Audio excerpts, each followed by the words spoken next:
हरे कृष्णा। बहुत बहुत धन्यवाद सभी भक्तों को। तो हम लोग अधिक मास के बारे में चर्चा कर रहे थे। अभी तक हम लोग अधिक मास के जन्म आविर्भाव के विषय में चर्चा कर चुके हैं। आगे के वीडियो में हम लोग श्रवण किए कि अधिक मास का आविर्भाव किस प्रकार से हुआ।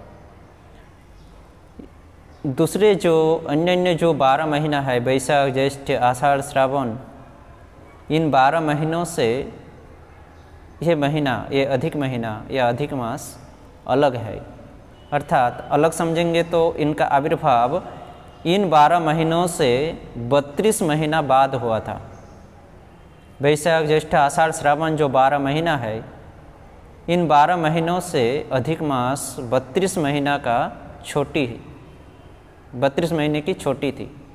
अर्थात 32 महीना के बाद वैशाख ज्येष्ठ आषाढ़ श्रावण महीना जो है, इनसे 32 महीना के बाद ये अधिक मास का जन्म हुआ या आविर्भाव हुआ। तो इसलिए इन महीनों से अधिक मास 32 महीने की छोटी है।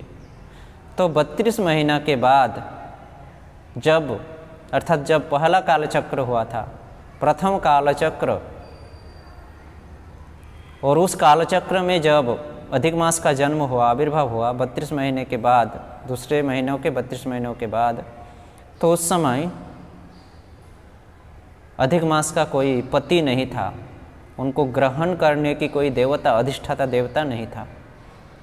अकेली थी मास, ये महीना जो है ये स्त्री स्वरूप है, अकेली थी। उनको ग्रहण करने के लिए कोई देवता नहीं थे, पतिहीना थी, पति नहीं थी। तो इसलिए दूसरे मास जो 12 महीने थे, वैशाख ज्येष्ठ आदि, उनको पतिहीना कहकर, उनको अधिष्ठाता देवता नहीं है, ग्रहण करने का कोई देवता नहीं है, इसलिए उनको पतिहीना कहकर उनको दूरीभूत कर दिए, भगा दिए कि तुम मलिन हो, तुम्हारे अंदर कोई पुण्य फल प्रदान करने की शक्ति नहीं है। क्योंकि इस महीना का प्रथम कालचक्र के प्रभाव से जब इस अधिक महीना का जन्म हुआ, तो उस समय संक्रांति नहीं था, और संक्रांति नहीं रहने के कारण उस महीना में कोई पुण्य फल प्रदान करने की शक्ति नहीं थी। और इस प्रकार से पतिहीन, शक्तिहीन होने के कारण दूसरे महीना अधिक महीना को दूर कर दिए,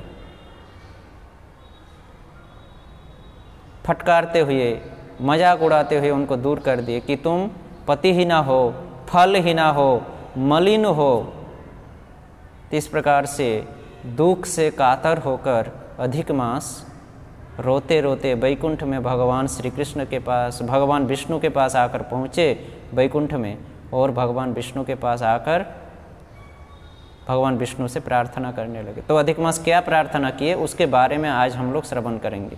तो अधिक मास की प्रार्थना बृहत नारदीय पुराण के 31वां श्लोक, 31 चैप्टर, 31वां श्लोक में, 31वां अध्याय 31 चैप्टर में, 31वां अध्याय में वर्णन किया गया है बृहत नारदीय पुराण में। तो आइए वहाँ से हम लोग श्रवण करते हैं।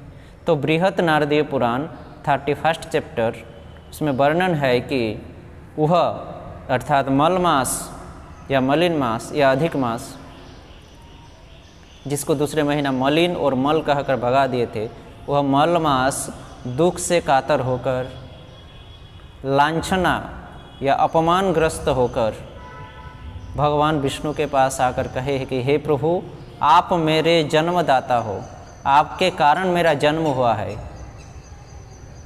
तो आपके कारण से जब मेरा जन्म हुआ है, तो आप क्यों इस प्रकार से मुझे दुख प्रदान कर रहे हो? हे प्रभु, आपकी कृपा से मेरा जन्म हुआ है, तो आप मुझे क्यों ग्रहण नहीं कर रहे हो? आप क्यों इस प्रकार से दुख दे रहे हो? क्यों मुझे दुख प्रदान कर रहे हो? मुझे कोई ग्रहण नहीं कर रहा है, इसलिए मैं पति ही ना हूँ। आप मुझे इस दुख से बचाइए। तो इस प्रकार से आगे कहने लगे मलमास या अधिक मास कि हे प्रभु, केशव, नारायण, माधव, गोविंद आदि आपका ही स्वरूप है। केशव नारायण माधव गोविंद आपका ही स्वरूप है, और इस प्रकार से आपका 12 स्वरूप है, और आपके ये 12 स्वरूप दूसरे 12 महीने को ग्रहण किए हैं। तो ये जो 12 आपके स्वरूप है, केशव नारायण माधव गोविंद आदि, वे 12 महीने को ग्रहण किए हैं। आपका तो और भी एक स्वरूप है जो कि है पुरुषोत्तम। तो केशव नारायण माधव के जैसा आपका और एक स्वरूप है पुरुषोत्तम, तो वो पुरुषोत्तम अभी तक किसी को ग्रहण नहीं किए हैं। तो पुरुषोत्तम का उचित था मुझे ग्रहण करना, परंतु वो भी मुझे ग्रहण नहीं किए। क्यों? मुझे इस प्रकार से पतिहीना करके रखे हैं। क्यों मुझे इस प्रकार से आप दुख दे रहे हैं? हे प्रभु, मेरे इस दुख का निवारण कीजिए, मुझे इस दुख से मुक्ति दीजिए। इस प्रकार से अधिक मास क्रंदन करते हुए दुखी होकर भगवान विष्णु से प्रार्थना करने लगे, हे प्रभु कृपा करके मुझे इस दुख से, इस अपमान से मुक्ति दीजिए। भगवान विष्णु नारायण, वैकुंठेश्वर नारायण भगवान विष्णु देखे कि ये समस्या बहुत ही जटिल है, इस समस्या का समाधान मुझसे नहीं होगा, क्योंकि अधिक मास ने पुरुषोत्तम को अपना पति के रूप में सोच बैठा है। इसलिए पुरुषोत्तम को जब ये सोच लिए हैं तो इसकी समस्या का समाधान पुरुषों के जो सर्वश्रेष्ठ है गोलोकपति भगवान श्री कृष्ण ही कर सकता है। तब भगवान विष्णु कहे कि हे देवी, आप मेरे साथ आइए, मैं गोलोक में गोलोकेश्वर भगवान श्री कृष्ण के पास आपको ले चलता हूँ। इस प्रकार से अधिक मास को लेकर भगवान विष्णु गोलोक की ओर बढ़ने लगे। गोलोक के निकट जब आए तो भगवान श्री कृष्ण की अंग ज्योति, भगवान श्री कृष्ण के शरीर से जो ज्योति प्रकाश निकलता है, तेज निकलता है, उस तेज के प्रभाव से अधिक मास का आँख धुंधला हो गया, उनको कुछ दिखाई नहीं दे रहा था, वो चल नहीं पा रही थी। तब भगवान विष्णु कहे, हे देवी आप मेरे पीछे पीछे आओ, मेरे पीछे पीछे आप आओ, मैं आगे आगे चलता हूँ, तो ये जो ज्योति है, तेज है, इसके प्रभाव से आप मुक्त रहोगे। तो इस प्रकार से भगवान विष्णु अधिक मास को लेकर गोलोक में भगवान श्री कृष्ण के पास आकर उपस्थित हुए, और भगवान विष्णु गोलोकेश्वर गोलोकपति भगवान श्री कृष्ण के उद्देश्य से प्रणाम निवेदन किए। अधिक महीना भी प्रणाम निवेदन किए, और वहीं पर दुखी होकर अधिक मास बैठ गए गोलोक में।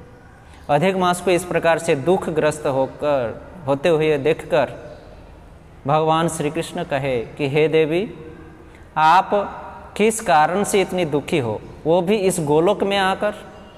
हमारे इस गोलोक में कोई दुखी नहीं रहता है, यहाँ पर सब कोई आनंद में रहता है, खुश रहते हैं, लेकिन आप इस गोलोक में आकर भी द्विधाग्रस्त होकर, किस कारण से आप इतने चिंतित हो, द्विधाग्रस्त हो, और क्यों दुखी हो? गोलोक क्या, हमारे वैकुंठ में भी कोई दुखी नहीं रहता है, और आप उस वैकुंठ धाम को पार करके इस गोलोक धाम में आकर भी दुखी हो, द्विधाग्रस्त हो, चिंता हो। क्या कारण है आपकी इस चिंता की, इस दुख का क्या कारण है? देवी मुझे बताइए। भगवान श्री कृष्ण इस प्रकार से कहे अधिक मास को। तो भगवान श्री कृष्ण की इस बात को सुनकर अधिक मास रोते रोते अपनी दुख की बात, अपना आविर्भाव रहस्य, अपनी दुख की बातों को भगवान श्री कृष्ण के सामने निवेदन किए, भगवान श्री कृष्ण को बताए। भगवान श्री कृष्ण उनके दुखों को श्रवण करते हुए कहे कि हे देवी, आपका जन्म एक विशेष कारण से, एक विशेष कालचक्र में हुआ है, एक विशेष कालचक्र के प्रभाव से, एक विशेष कारण से हुआ है। आप किसी एक विशेष कारण को संपादन करेंगे, पूर्ण करेंगे, इसलिए आपका जन्म हुआ है इस विशेष कालचक्र में। तो एक विशेष कार्य को संपादन करने के लिए विशेष कालचक्र के प्रभाव से आपका जब जन्म हुआ है, तो मैं आपको एक विशेष कृपा प्रदान करूंगा। इस प्रकार कहकर भगवान श्री कृष्ण विष्णु के उद्देश्य से कहने लगे कि हे विष्णु, आप इस अधिक मास को लेकर आए हो, आप इनके पथ प्रदर्शक गुरु हो, आप इसे मेरे सामने लाए हो, इसलिए मैं आपसे कहता हूँ कि आपके अनुगत्य से ये अधिक मास गोलोक में आए हैं, मेरे पास आए हैं, इसलिए मैं इस अधिक मास को एक विशेष कृपा, विशेष फल प्रदान करूंगा, जिसके कारण से एक अधिक मास को भविष्य में सभी लोग जयगान करेंगे, पूजा करेंगे। अधिक मास की पूजा करेंगे सभी, अधिक मास की जयगान करेंगे मेरी इस विशेष कृपा के प्रभाव से। इस प्रकार से भगवान श्री कृष्ण, भगवान विष्णु और अधिक मास के उद्देश्य से कहे कि हे देवी, आप दुखी मत हो, मैं आपको एक विशेष कृपा प्रदान करूंगा, जिसके कारण से भविष्य में आप संपूर्ण जगत में पूजिता होगी, संपूर्ण जगत आपका जयगान करेंगे। इस प्रकार से भगवान श्री कृष्ण ने वचन दिए विष्णु और अधिक मास के बीच में। तो इसका वर्णन बृहत नारदीय पुराण में बहुत सुंदर से किए हैं। भगवान श्री कृष्ण अधिक मास के प्रति क्या कृपा वर्षण किए, इसके बारे में हम लोग आगे श्रवण करेंगे। तो इस प्रकार से भगवान श्री कृष्ण ने अधिक मास को कृपा किए थे। तो इसका वर्णन आगे हम लोग आगे की वीडियो में श्रवण करेंगे। हरे कृष्ण कृष्ण कृष्ण हरे हरे, हरे राम राम राम हरे हरे, हरे कृष्ण।